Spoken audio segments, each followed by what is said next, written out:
This is the Marathon Handbook Podcast. I'm your host, Michael Doyle, and I am joined by our globe-trotting news editor, Jessy Carveth. Jessy, you left San Antonio, Texas. You and I were hanging out in the airport a few days ago, and you got into the time machine and traveled halfway around the world and found yourself in Valencia, Spain for the Valencia Marathon. So this is, I guess, not an instant reaction podcast, but a almost instant reaction podcast. We're going to break down everything you saw in Valencia. I got one overall question for you that I'll hit you with first, but we're going to talk about the men's elite race, the women's elite race, which saw some of the fastest times in history. Really, really excited to pick your brain about all that. And then a slew of national records. I got a couple of spicy questions for you, and I know you're always good for a hot take or two, but I'm going to hit you right off the top with, yes, you are. Right off the top, the Valencia vibe.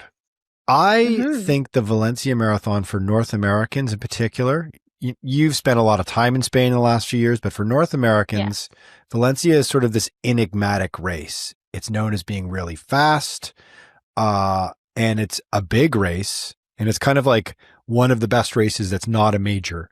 What's the Valencia vibe? Valencia vibe was really nice. So for me, what I loved the most about it is that it is a really big race, like you said. Like, it has over 30,000 participants, but Valencia itself isn't actually such a big city, but compared to where Barcelona and Madrid is, which are both like 4 or 5 hours away from the city, it's such a big event for kind of this smaller region of Spain that everyone comes out. They're super passionate. They have a lot of pride behind the marathon because they know how fast it is, that these fast times are run here. Records have been broken here. Some big names have run here, like the late Kelvin Kiptum, our current world record holder, has run here. And we've seen some really fast times here. So they're very prideful about it. And you can see that. You can feel it in the atmosphere. For me, from a media side, it was very professional. Like, the way it was run, everything was set up and ran pretty smoothly for the most part.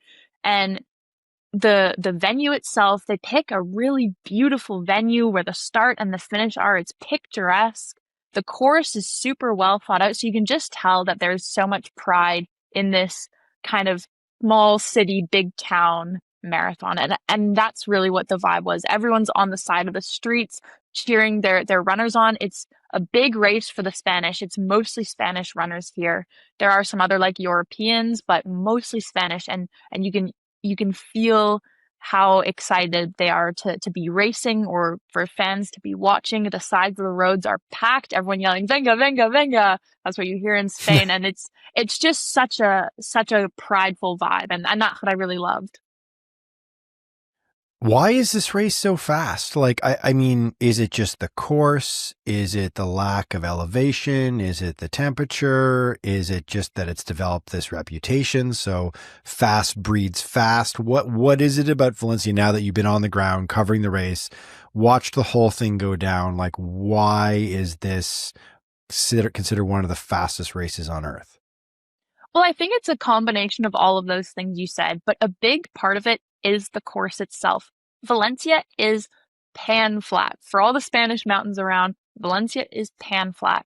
In the race, the maximum gradients, the maximum percentage that the road goes uphill at any point in the race is 1%, which, if you kind of know anything about how grades work, that's essentially flat. There's very minimal elevation change. There's none of these Newton Hills or big bridges that you'll see in New York City. There's none of that.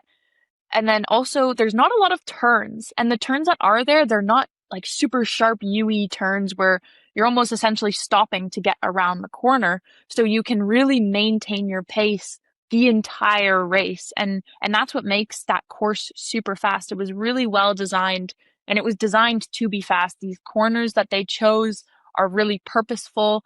They made it so that it is a fast course. And the other thing, like you said, is the weather. typically December in Spain, it's not freezing cold like in Canada. We don't get snow, but it's not 40 degrees Celsius either. It's usually a mild kind of 13, 14, 15, which is what it was in the morning. It actually, unfortunately, this year it did get quite warm around kind of the second half of the race, at least for the men, like the second hour. It did get a bit warmer than forecasted, and I think the reason is the Spanish sun is very hot. When you're here in the country, you can feel a massive difference when you're in the sun versus in the shade, which isn't something that Right. I've personally experienced in any other country. So yeah, I think when you were in the sun, it did get a touch on the warmer side, and the athletes could feel that. Like I know Alex Yee, actually, who we'll talk about later, kind of commented on that it was kind of a brutally hot day out there, especially in the end. So I think the temperature normally is a really great factor for this race, but I think kind of with climate change and things going on, it's having a bit less favorable. We saw this in Berlin as well, where normally September in Berlin, the temperatures are great, the course is fast, and we see fast times. But again, that temperature kind of played a bit of a more negative role this year. And yeah, like you said, fast breeds fast. This race has a reputation for being fast. Runners come here to run fast, and when you see kind of everyone dialed in and ready to run fast, it motivates you as well. And yeah, that's just another small psychological piece that I think helps. So all of these pieces coming together kind of makes for a really fast race. So when we were at the running event in San Antonio, there's a little plug for some of the YouTube content we've got coming out here. We shot an episode of our Runs Like Hell series that we've developed with YouTube legend Kofuzi, and he was going to Valencia, like yourself, direct from San Antonio to Valencia, which is a heck of a trip, and to run the marathon. He was saying, he's going to be in and around the 3-hour area. And he said he didn't really know is there like what the race was going to be like for him. He's like, am I going to finish 100th, 1,000th, 5,000th? Is there going to be, how many people are going to be running sort of in that 3.5, 4.5, 5 hour range? Is there like, is there a mid-pack, back of the pack element to this race? There is a crazy, crazy stat that you've dug up about this Valencia Marathon. What is this crazy stat? Yeah. So this year there was 30,523 finishers at the 2025 Valencia Marathon, and 18% of those finishers, so that's more than 5,500 runners, finished under the 3-hour mark.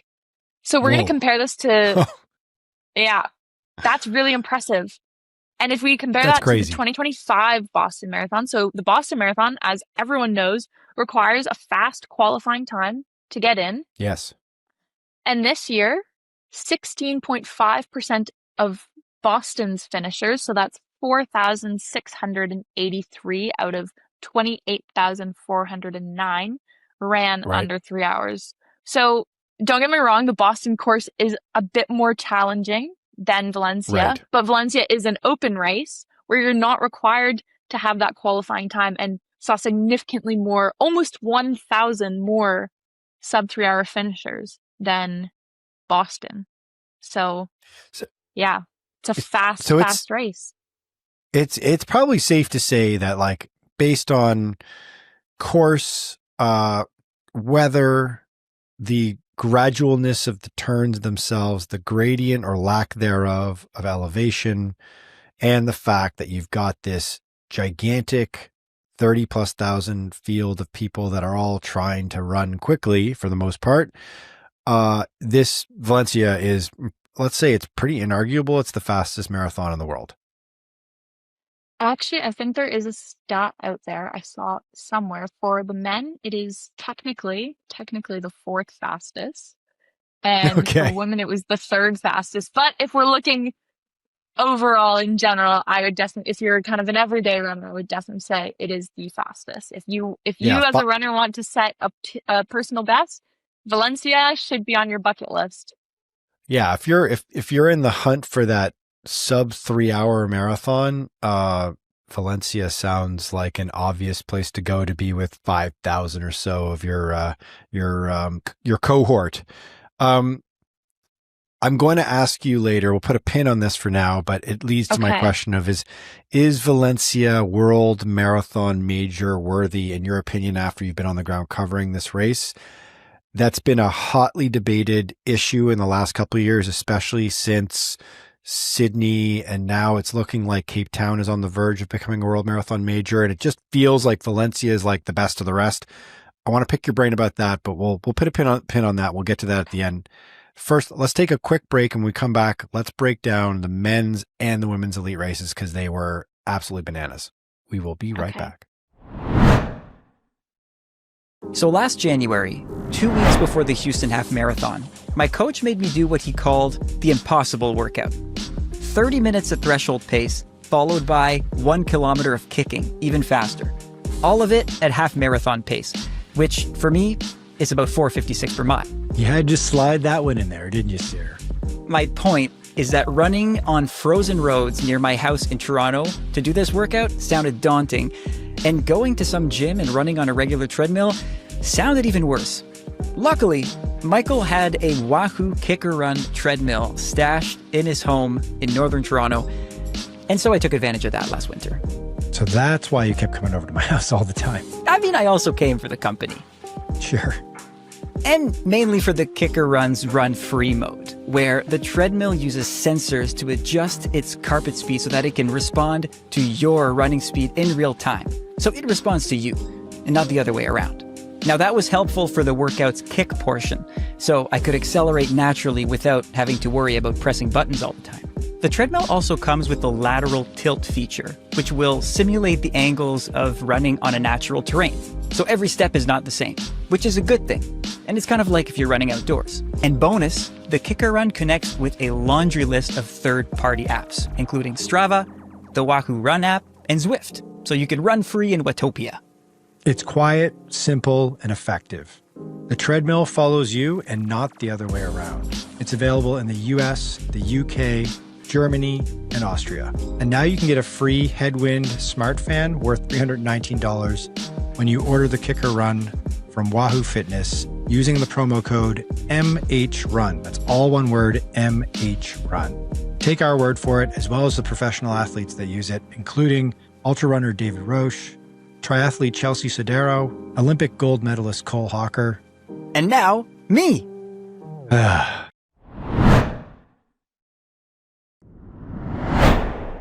All right, we're back. Jesse, let's break down the men's race first.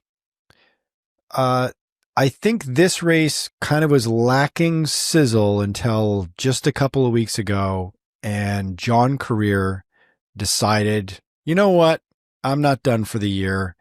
I'm going to show up and run Valencia. He's kind of becoming one of the guys, like one of the big A-list stars in elite distance running. And he went up head-to-head against Jacob Kiplimo, another rising star in Chicago. It was billed as going to be this sort of clash of the titans. Were they going to run that sort of sub 2-hour marathon in Chicago? And ultimately, Korir had some tummy issues, and he DNF'd at about 20 miles. And so Valencia turns into, it's like the elites are like the rest of us. Valencia turns into a redemption race. Yeah, it was totally a redemption race. But for a minute, honestly, I thought he was having some troubles again. So the race starts, and John Korir is out there. He's running aggressively. He's running confidently. He's right on the heels. There's 3 pacers. He's right on the heels of these pacers. He looks like he wants to just clip their heels and run right over them. Like, he's looking like he's out for redemption, honestly. And then there's Sisay Lema and 3 other runners that are running in this group sort of with him, but they're a few strides behind. Like, they look like they're suffering quite early. So it was really dynamic in the early stages of the race because, yeah, you have John Korir out here almost looking like, unleash the beast, like let me go behind this gate of pacers. And then, yeah, Sisay Lema and these 3 others kind of just holding on for dear life, like a few strides behind him. And then around the 10K mark, something really odd happens. And this is where I thought it was about to go downhill for John Korir. So John Korir, like I said, he's sitting aggressive at the front, all of a sudden drops off behind Sisay Lema and this group of 3 other runners. And he's sitting a lot of the times like a few strides behind them. And yeah, Sisay Lema is still sitting like a few strides behind the pacers. He just kind of can't really catch up to them. And then, yeah, John Korir is sitting there in the back, and I'm thinking to myself, well, that didn't last very long. We're about 10K in. Like, you looked super aggressive, super confident. What's going on? Because he's not even running right with this group. He's a few strides behind for the most part. And I'm thinking, well, there it goes. There goes his race. Like, how long does he have left? And kind of Sisay Lema, when he saw that, almost kind of like you could see a bit of change in the way he kind of carried himself. Like, oh, John Korir. Like, this is an opportunity for me. Yeah. Yeah, like, this is okay, kind of thinking to himself, but doesn't do anything crazy. And then at the halfway mark of the race, actually, I stepped out of the media center to kind of take a quick vlog video for our Instagram story to kind of update runners on what was happening. And this is what I was telling them. John Korir, yeah, he's dropped back a bit. It's not looking too good. As soon as I walk back into the media center, I eat my words. Because what happens? John Korir comes from behind with this massive, massive surge. He runs by Sisay Lema, these other runners, the pacers, this surge, and puts his head down, and he is gone. No one even tries to match his pace because they can't. He's out there on a mission. And again, with that confident, aggressive stride that he has, you can tell he knew what he was doing. And I think it was such a tricky play, but I honestly, I love it. I love the way he kind of did it. But then, yeah, he put his head down, and you couldn't stop him. He negative split the race. He was going faster and faster, it felt like, with every stride. And he knew he was taking this race, I think, from the get-go. And yeah, it was like I said, a really kind of tricky move that you don't really see very often, but I respect it. And yeah, it was a super fun race to watch. I mean, eventually Sisay Lema, who was sitting in second for most of the race, faded back to, I believe it was 25th. Yeah, 25th. So he didn't have a super great day, but then it was nice. We saw Amanal Petros, a German runner, come through in second, and he broke the German national record. We saw Awit Kibrab from Norway also come in third, take another podium spot. He also broke the Norwegian record. So it was nice. We saw kind of this very diverse podium that we don't get to see at many majors. A lot of the times it's those East African countries really dominating. But yeah, this time we had John Korir from Kenya and then a German and Norwegian. So that was also really fun to see. But yeah, John Korir was certainly the highlight of the day with the way he ran that. And yeah, definitely kind of caught me off guard for a bit when he was sitting in the back there. So yeah, we should say that. So yeah, Korir split the half in 1:01:47, and he ends up winning the race in 2:02:24. Yes. Kind of a neat dynamic between him and Lema. Lema's now 30. He's just going to be 35, I think, next week. And he actually has the course record at Valencia, yes, which he's only one of 4 people to ever run under 2:02 in the marathon. He's in rare air. The other 3 guys are Kipchoge, Bekele, Kelvin Kiptum. yes. So Lema has run one of the fastest times in history. That was in 2023, but he hasn't really done a whole lot since. He's had injuries, and now he's going to be 35 in mid-December. So kind of wonder about Lema's future, but Korir, yeah, he seems like he was lining things up. Mm-hmm. The way this played out, though, because I kind of feel like, and maybe this was just me doing some wishful thinking, but I felt like when John Korir decided he was going to go all in for Valencia and try to capitalize on that Chicago training that went awry on him, got me thinking, like, Valencia's really fast. Valencia puts up €1 million. So which is I think it's over $1 million. 1.16 USDs. I've done that conversion enough times in my life. That's a crazy amount of money. And it just got me thinking, like, are they going to go out in 159 pace? But like right from the onset, you did a nice job with putting up the 5K, like the splits breakdown every 5K, including the half split for all of our top competitors. And they were not anywhere near world record or No. sub 2 pace right from the onset. So that was like, it was a done deal. They went out in 2:03 pace. It was actually pretty I mean, yeah, cruisy.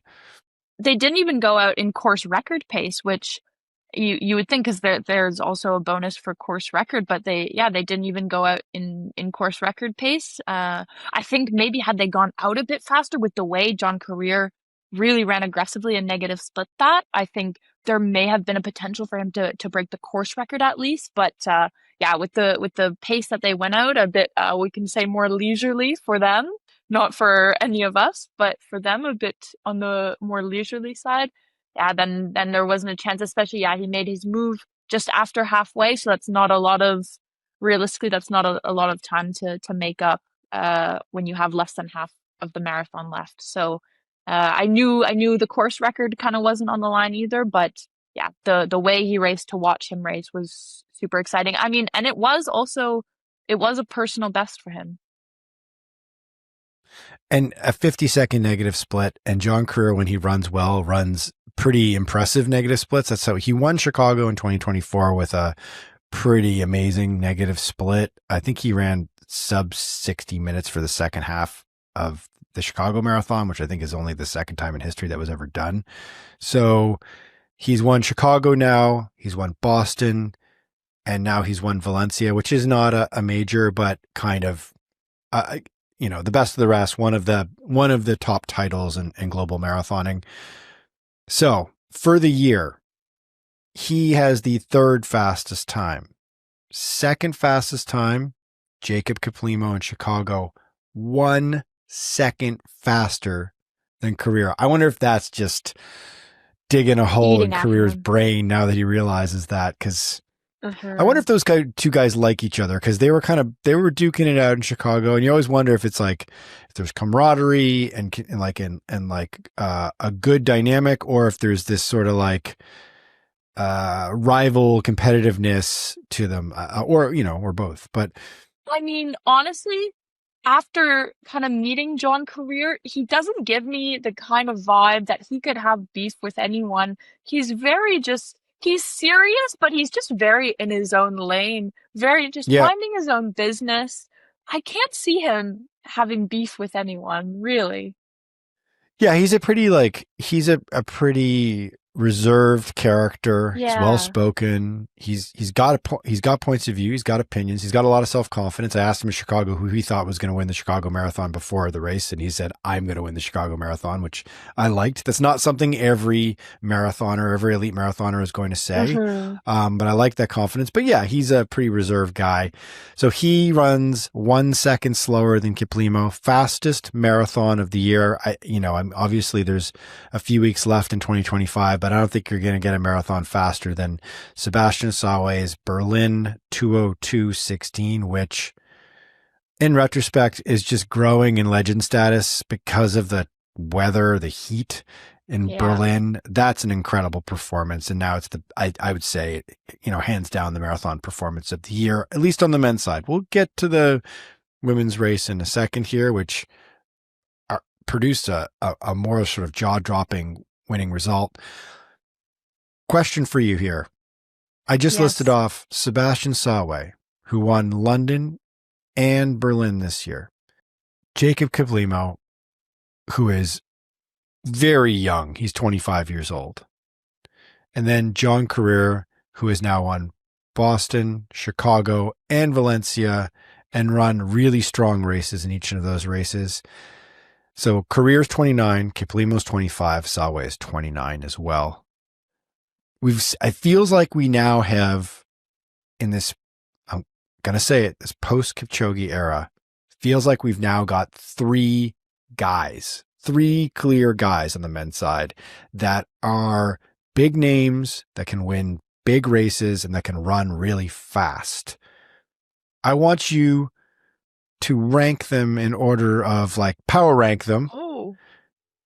And then tell me, do you think one of these guys is going to break the 2-hour barrier in 2026? So let's do a power ranking first. Like, I'm putting you on the spot. I put myself on the spot here because I didn't actually power rank them in my mind either here. I'm just like moving them around in my head.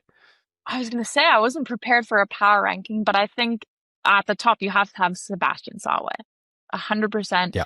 And he's been consistent. And yeah, that performance in Berlin makes me wonder, could he have broken the 2:02 barrier without the heat? So I see a lot of potential in him alongside that consistency.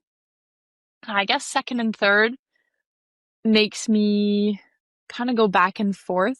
I think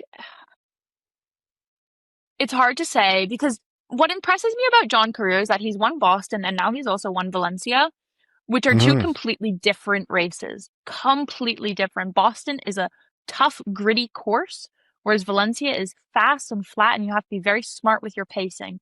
And what impresses me is that he's done both types of races very successfully.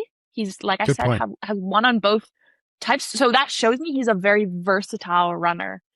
The only kind of knocked him, I guess, is that DNF in Chicago. But I mean, everyone has their bad days. The elites, we all have them. So I'm not going to knock him for that. I've had, as a cyclist, I've had my bad days as well at a high level, and it happens. It's not great, but it happens. You just get more public scrutiny. But yeah, I'm not going to knock him. I'm not going to knock him for that. So I think I will put John Korir as my second, and then Jacob Kiplimo will go in my third spot. I just think that versatility isn't something you can find in every runner, because it's more than just running fast. You need to be smart as well. So I think I'll give John Korir my second place in the power ranking, because I think that versatility really sets him apart.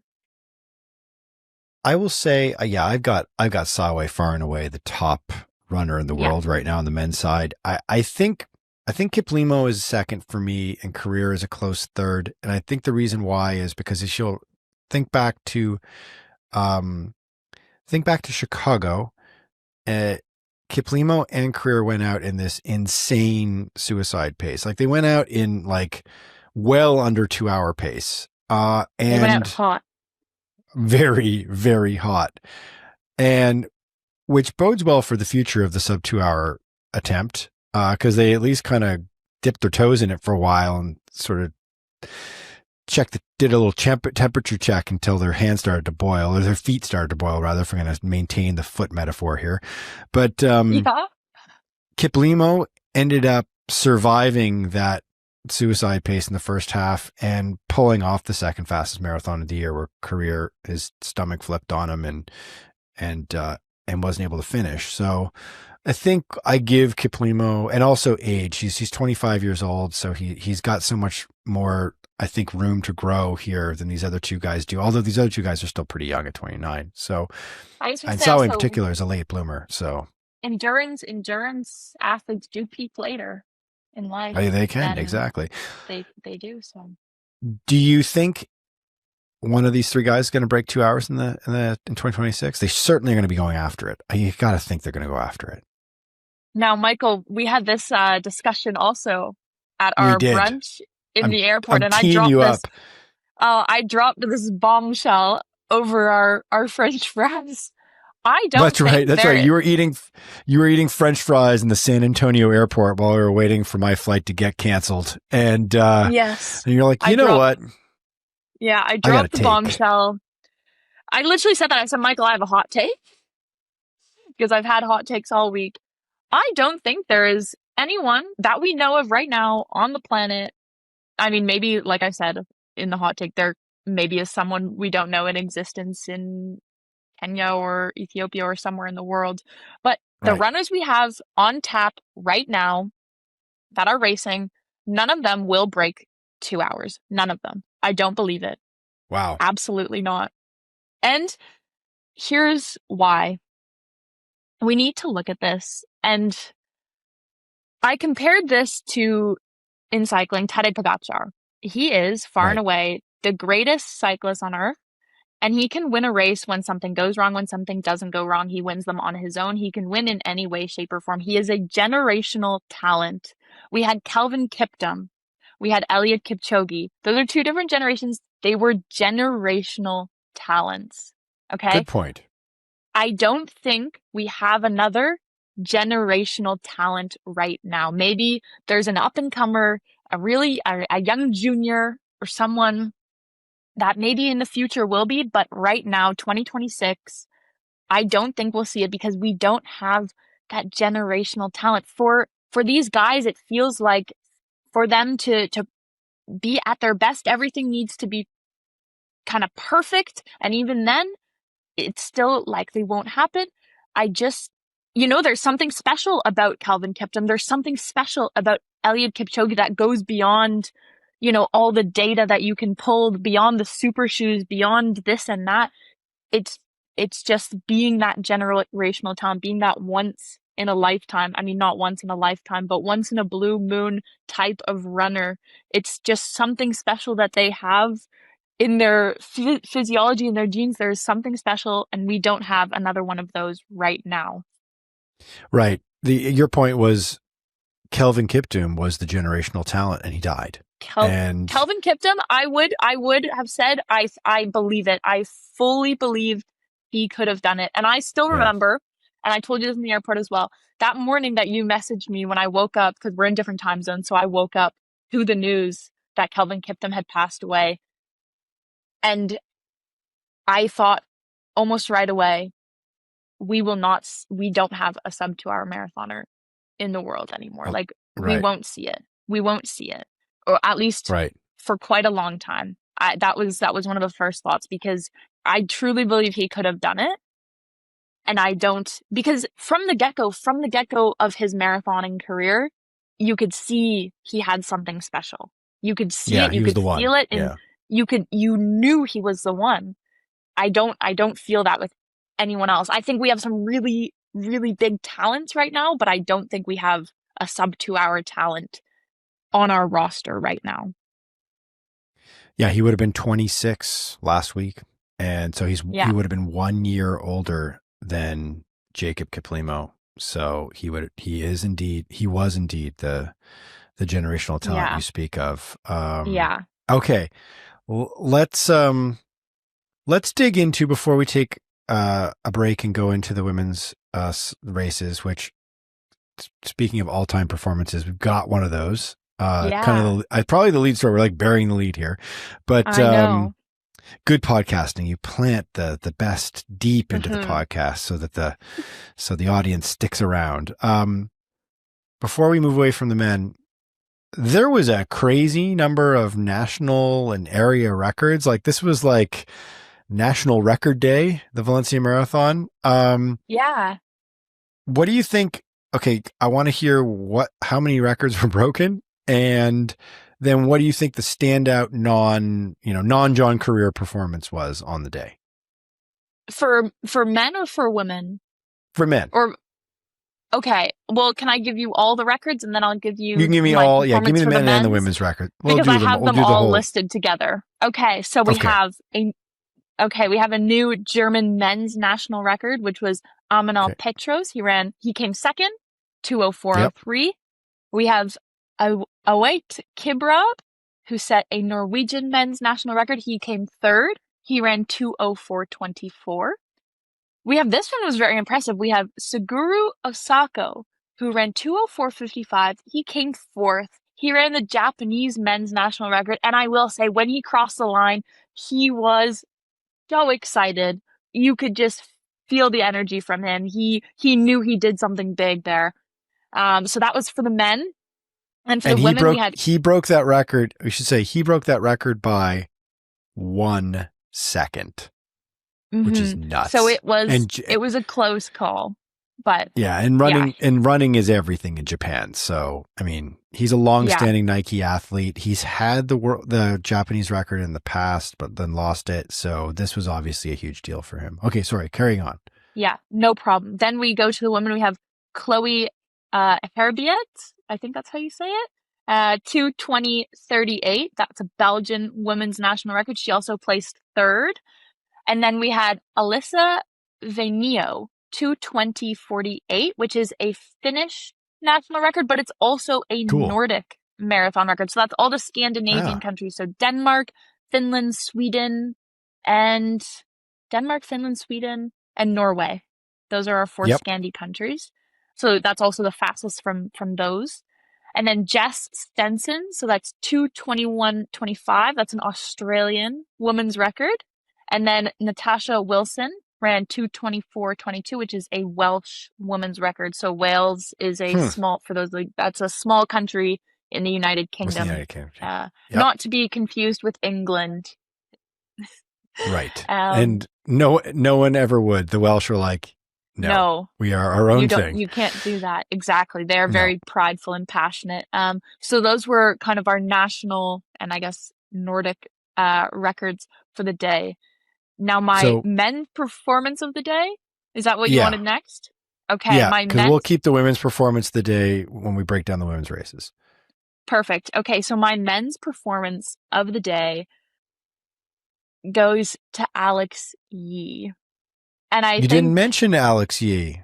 He wasn't a national record breaker. Because he didn't break the national record, but he set the second fastest British marathon time ever, only behind the great Mo Farah. And that's pretty good. Why I think this was such a big performance because he knocked mega time off of his personal best. I believe before this, his personal best in his debut was 2:09, if I'm not mistaken, from London. And not only that, but he's it was slower than that. It was 2:11:08 from London. So he debuted in London this year and 2:11. Kind of limped in the last few kilometers. I think he was pretty broken up by the marathon distance, but still like a great debut in 2:11:08. We should say he is best known as a gold medal winning Olympic triathlete. And he is 27 and he is pivoted from a very successful career in triathlon to dabbling in the marathon now. And it just feels like it's more than dabbling. So that's what I mean is what's really impressive is according to reports, I obviously can't confirm this because I didn't talk to him, but he's still doing triathlon training. So he hasn't specifically and fully committed to switching to the marathon. So to consider if he can run this sort of time on kind of a different sort of training regimen makes me wonder what can he do if he fully turned his focus to the marathon. I see, this is why it excites me. I see a lot of potential for him and it's just super exciting for British distance running in general. Because, to have another guy, to have another guy. They had Mo Farah, but now they have Alex Yee. They've got a few good guys now. Yeah. Yeah. So for me, that was the performance of the day. And also, let's talk about how consistently he paced that. Near perfect splits. We posted his splits on our Instagram and holy moly, I was impressed. I remember when I was going through his timing sheet on the app after the race, I was duly impressed by how consistent he was able to split that race. So really impressive as well. I mean, he basically even split. I'm just looking at this now. He went through half in 1:03:32 and finished in 2:06:38. I mean, that's a 4-second positive split. It's basically even splitting. I mean, it's amazing. It was near perfect. And especially, like I said, the second half of the race was significantly hotter than the start. So to maintain that consistently in that pace, and you could see watching him come through the finish, he was pouring in sweat. You could tell the heat really hit him. He talked about it as well. So hats off to him. I think that was a really standout performance for someone who isn't technically a marathoner. He's a triathlete, but I think he could have a future as a full marathoner. Yeah, I mean, I imagine his agent and his coach right now are probably thinking the same thing. And I'm pretty sure being a top level UK based elite marathon runner, probably going to earn you more money than being a top level Olympic triathlete. Although, who knows? Maybe he's going to continue to try both. I mean, obviously he's having success doing both right now. So, all right, let's let's take a quick, before I'll give some love to Amanal Petros, the once and now again current German marathon record holder. He's the guy who I think if he had not run Valencia, he would have gone down in history as being the guy who somehow unfathomably got out-kicked in the final few meters of the World Championship marathon to get stuck with silver when it looked like he clearly won the gold medal until he didn't. In one of the craziest finishes in marathon history. I mean, one of the craziest finishes in sports history. It's like, if you didn't actually catch this, like pause this, go onto YouTube right now and watch the end of the Tokyo World Championship Marathon from this summer. It was in the track. It was on the track in the Olympic Stadium indoors. And somehow, Alphonse Simbu, of Tanzania somehow closed like, I don't know what it was. It was multiple meters and like a couple seconds. I don't know how he did it. I still don't know how he did it. It was like, it's like somehow he like froze time and skipped ahead a little bit and then reappeared just ahead of him at the finishing tape. But like, he was a track sprinter in a past life. Indeed. He was a 100-meter runner, and he was of like the top caliber. So Petros up until Sunday was kind of like, I mean, that's a silver medal's cool, but that's gotta hurt knowing that happened, right? So for him to take a silver again, to take a second place again in Valencia, however, to do so with grabbing a big national record is, I think, probably a pretty great way to finish the year for him. Okay, so let's take a quick break, and then we'll come into our final segment where we break down the women's race. All right, be right back.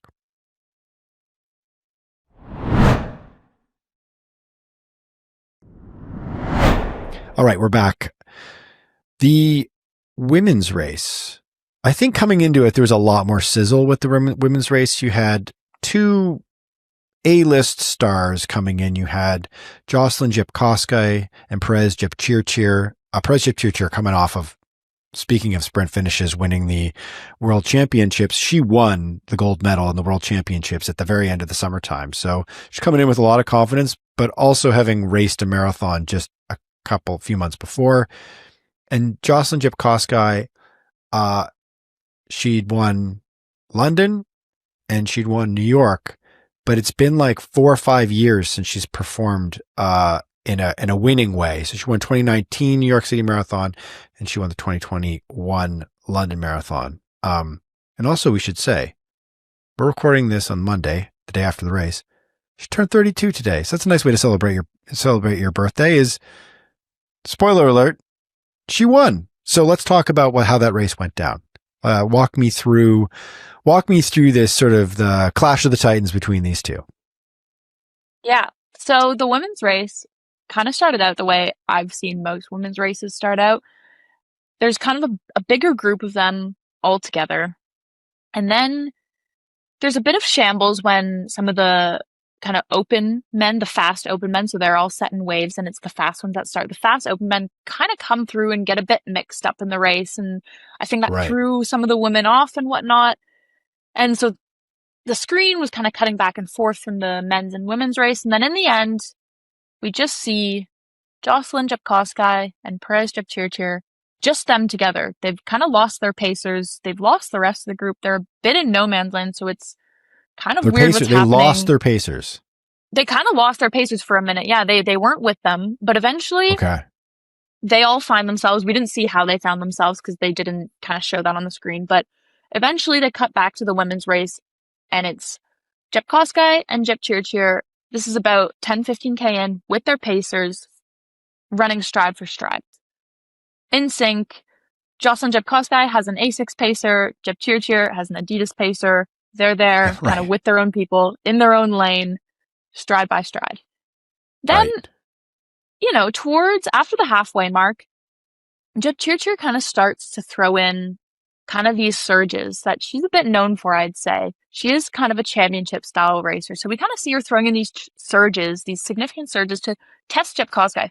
And Jepkosgei doesn't respond to any of these. And for a minute, you're thinking, oh, Jepkosgei, she can't match these kind of surges in pace. Maybe she's showing some signs of fatigue now. But every single time, she would come back to Jepchirchir. Slow and steady, she had confidence that she would get back. She didn't need to match it. She knew, she was calm, confident, she knew she would get back.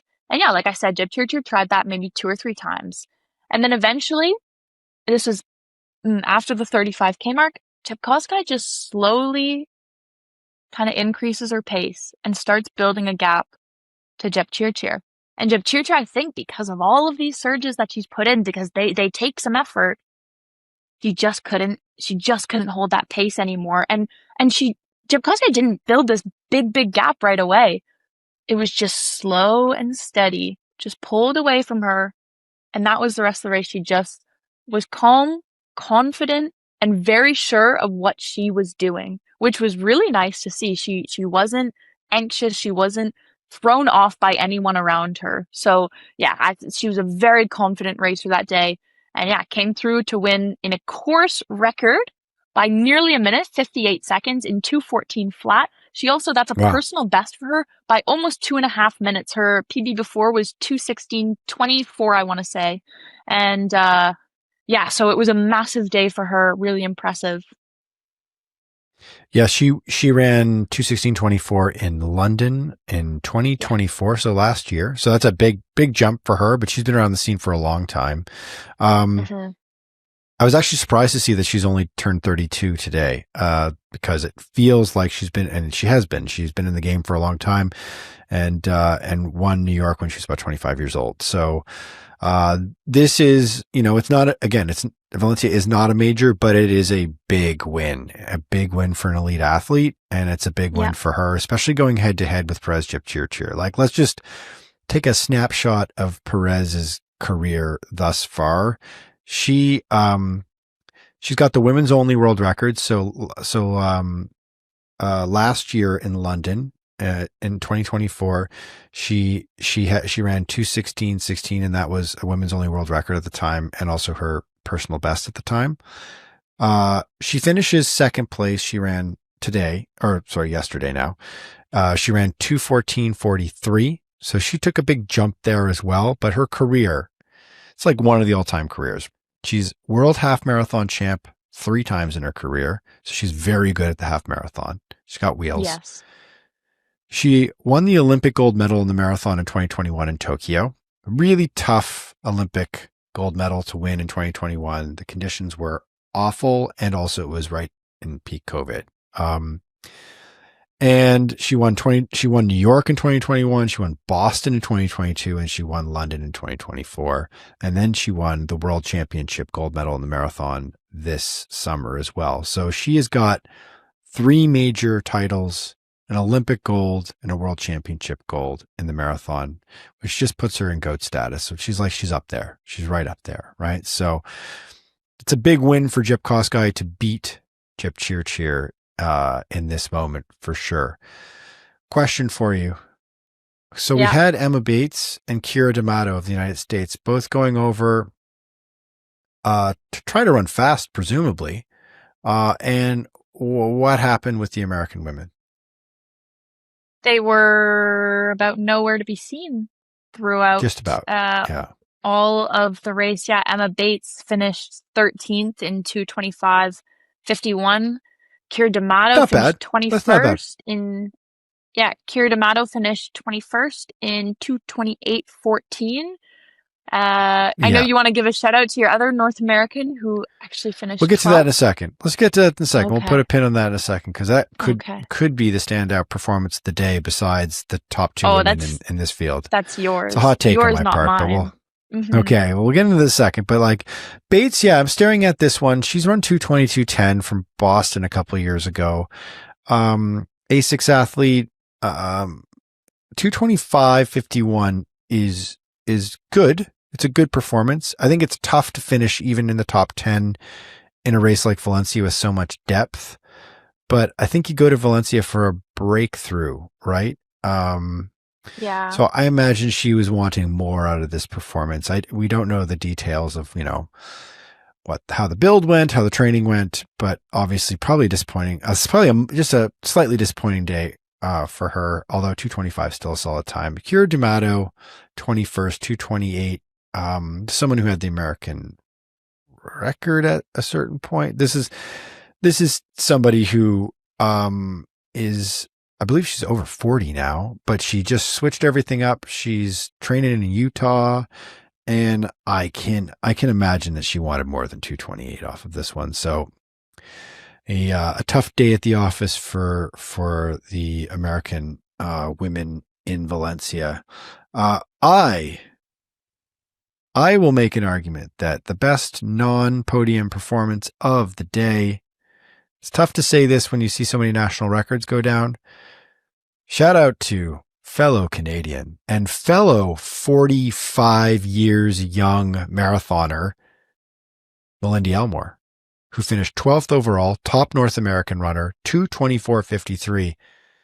Jesse, I did the thing that us age groupers love to do. You did. Watch, I plugged this time into the age group calculator to see what the age grading would give you with a 2:24:53 as a 45-year-old woman.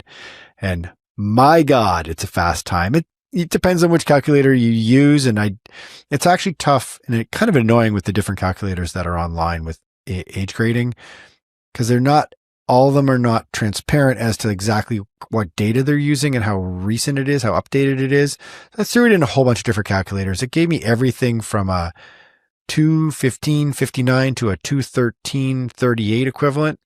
That is incredible. I mean, even if it's the 2:15:59, 2:16 flat, she's Canadian, so that's well below what the Canadian record is, although I should give a shout to my pal, Natasha Wodak, who has the Canadian record and ran that record in her late 30s. So that would be, if we're going to play the age graded game, got to give credit where credit's due. But like, to run in the mid 2:20s and your mid 40s is rare air. And I think it's maybe sneaky the most impressive non-podium performance by a woman in Valencia. So I'll put that out there. Yeah, I know you disagree. I don't think you're wrong. I think it is an incredible performance. So I don't want to take away anything that she's done because holy moly. But someone I would like to mention is actually our 4th place finisher, Alyssa Venio from Finland, who ran a 2:20:48. She set the Finnish record. She set the Nordic record. But I think it's just, she's having a bit of a breakthrough year, and it's a bit underrated, I think, because we've never mentioned her. Nope. Last year she ran, 2:28, 2:29. I think she had one 2:25 performance. And then in years past, she again was kind of near the 2:30s. She didn't really start competitive marathoning until 2022. She did run Worlds in 2019, but that was a 2:56 performance. But this year, she ran a 2:23 at the Finnish Championships. She ran 2:20 here, but she ran a 2:28 to finish 5th at the World Championships. She was a top 5 at Worlds. Yeah. I mean, it's a big year. And she think among the best of the best at World Championships, she's running among the likes of Perez Jepchirchir, because she won that race, but to come in a top 5, I think it's just an underrated performance, I would say. And I think deserves a little kudos, Totally. And a big jump for her. I mean, getting close to the sub 220 barrier. Sub 220 is, top level elite world class. It's going to get you invited to any major. It's a big barrier to crack. So yes, absolutely. That is one of the top performances of the day for sure. Okay. Yeah. As I teased off the top, before I let you go, you've been to Valencia, you've covered the race. You know the Spanish scene pretty well. You've lived in Spain on and off for some time as a professional cyclist. Yeah. Valencia Marathon. A, should it be a world marathon major? And B, what can it do in 2026 to become like the best race in the world? Okay.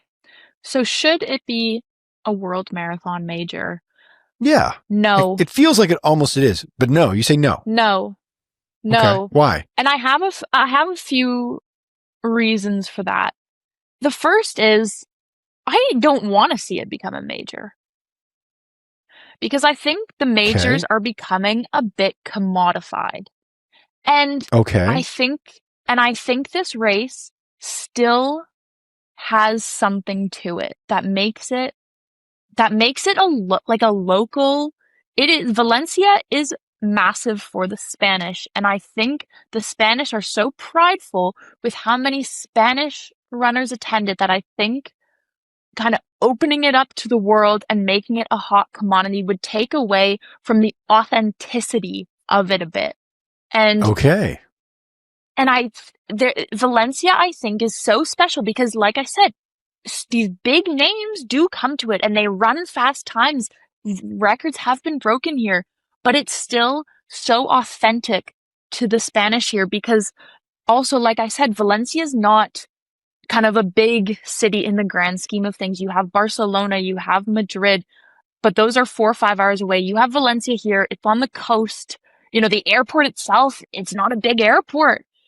And you have this really special event that I think took so long to build to make it this special that I think kind of making it a world major would almost, push it over the edge, and then it kind of falls and then it loses that authenticity, which I think makes it really special. It's almost like if you think about it, the Barclays, it's like, well, if everyone can do it, it's not that special. You know what I mean? I think it's almost kind of like that,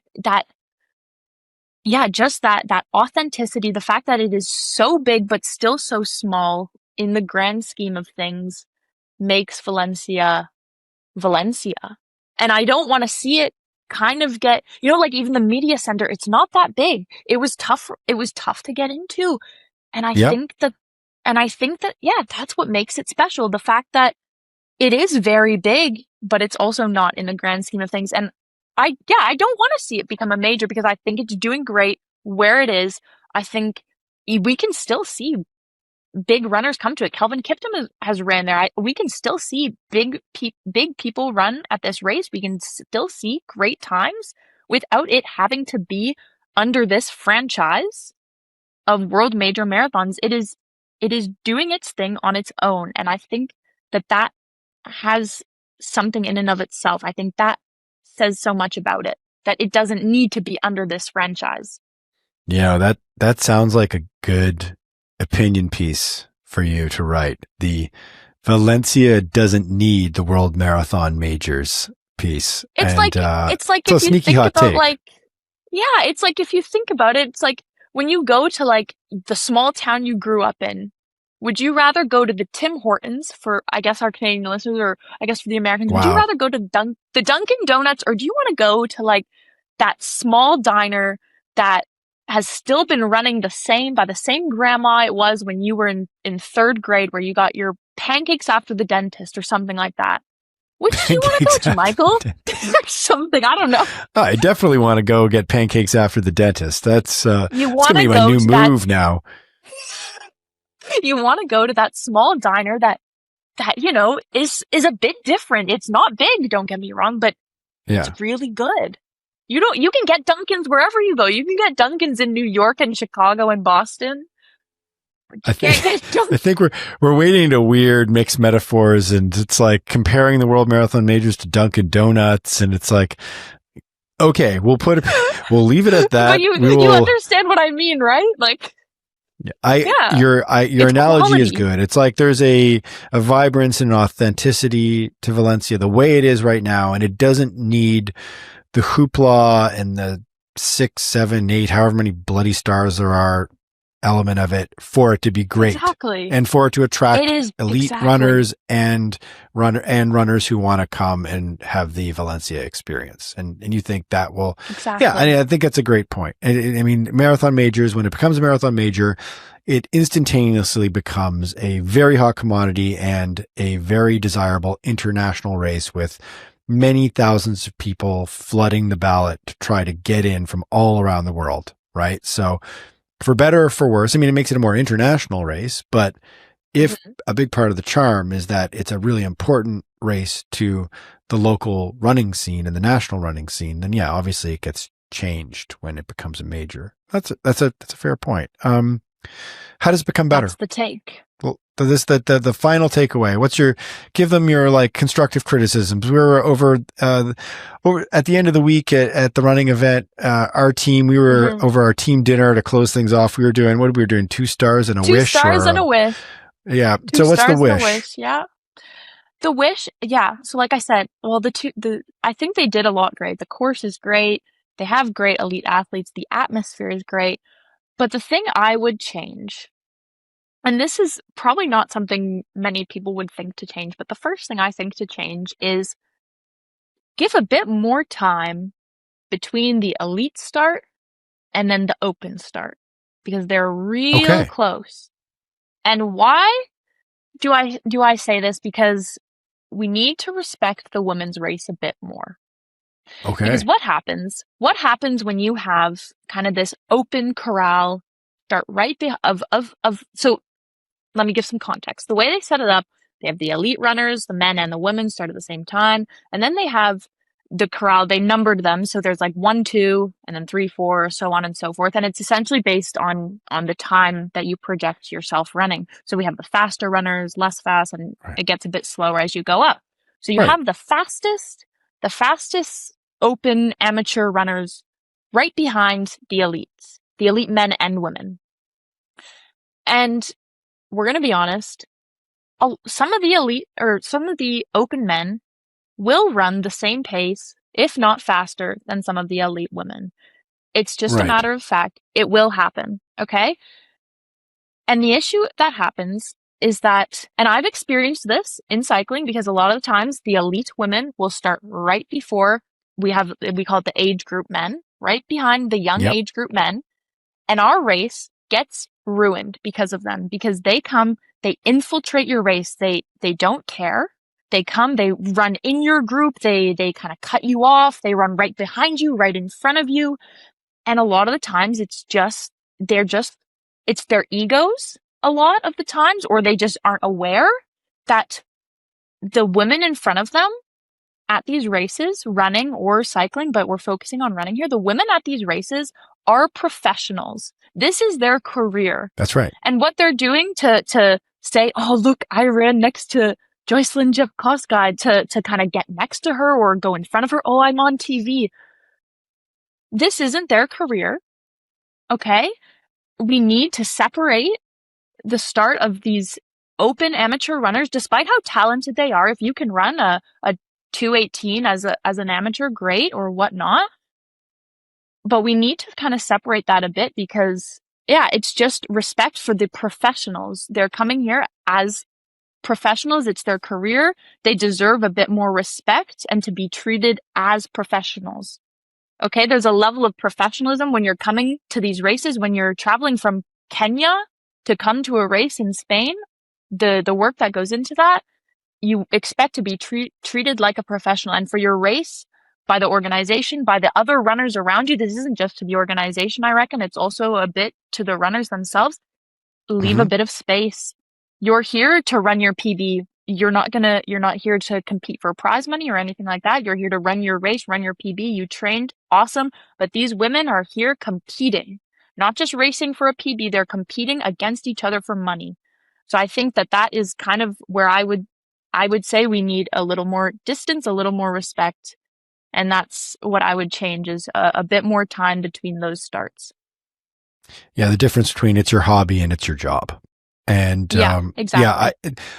Some of the majors and some of the very large world-class races have already adopted this approach in order to create the staggered start, which makes a lot of sense. And I think that's like really valid feedback. And hopefully the good people at Valencia listen to the podcast and take note, because I think it's a pretty easy fix. You just have to do a staggered start. It's very straightforward. Yeah. It's not that hard, but it really makes a big difference. All right, Jessy. we have. All right, Michael. I think we covered everything there is to talk about with this year's Valencia Marathon. You did an excellent job, and it was super fun following your reporting throughout the entire weekend. And I think that's it. I think that's it for 2025 in terms of major marathon races. And we obviously there's some smaller ones happening around the world, but which we're going to keep an eye on because there's always fun stories that pop out. But we have got a podcast coming up. We're gonna pop this into the feed as an extra, just like basically as soon as we end this recording, we'll post it on YouTube and on our podcast feed, Spotify, Apple Podcasts, wherever you get podcasts. And then later on this week, Jesse, myself, Alex, and Caitlin, we did a big year in review breakdown of absolutely everything that happened from Jan 1 all the way up until, well, we stopped recording. And luckily, we recorded the first half. We recorded up until July together in San Antonio late last week. And we're going to record the second half tomorrow, so we get to fold in Valencia and the California International Marathon, where some fun stuff happened as well. So we're going to stay tuned for Thursday's regular podcast drop at 5:05 Eastern time is usually when it goes out with our newsletter at 5:00 in the morning. And where we break down everything that happened this year. What a crazy year this was. So much happened in the running world this year. So it was a super fun episode. Yeah. So, all right, Jesse, until tomorrow. We'll talk to you again. Yeah.